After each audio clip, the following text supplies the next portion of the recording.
A painting returns, the Bark, Washington. Some 15 years ago, two paintings were stolen from the Oysterponds Historical Society. This unfortunate event was duly reported to the FBI and the paintings put on the list of stolen art that is kept current at the FBI. Security was, of course, heightened at OHS, but the paintings were gone, although not forgotten. Then, in the spring of 2015, our collections manager received a telephone call out of the blue from an FBI agent reporting that one of the paintings had been recovered. Several months later, that same FBI agent delivered the painting safely back to OHS. The work in question, the Bark, Washington, was particularly important to OHS, as it was, and remains, the only whaling picture in the collection.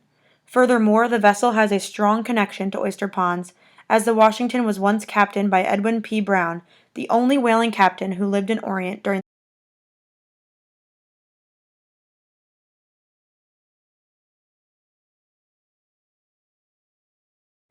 the Bark, Washington, artist unknown, 1860. This is the only whaling painting in the OHS collection. It was stolen some years ago, as stated, and was a major loss.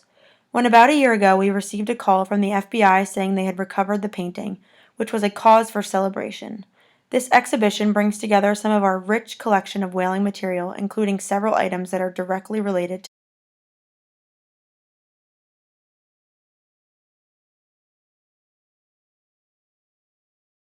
Captain Edwin P. Brown's logbook of 3 voyages, years 1841 to 1847. Captain Brown was Orient's only whaling captain, and the records of his voyages, his correspondence, his scrimshaw, and other objects are among the most important items in the OHS collections. The logbook is open to Captain Brown's entries for October 1843. Whenever Captain Brown saw another whaler, he made a sketch of it in his logbook.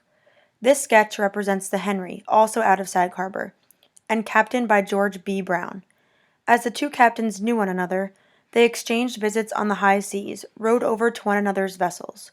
On Tuesday, the 17th, he writes, "Saw 2 sails, one merchantman, the other the Henry, who I spoke just at night and went on board a little while."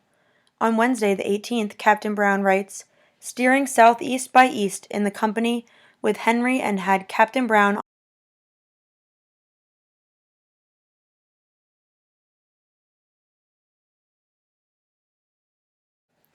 Sternboard of the Henry, circa 1818.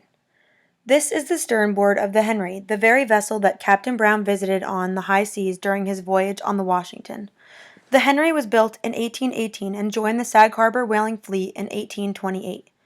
After many voyages from Sag Harbor, the Henry made her final voyage in 1850.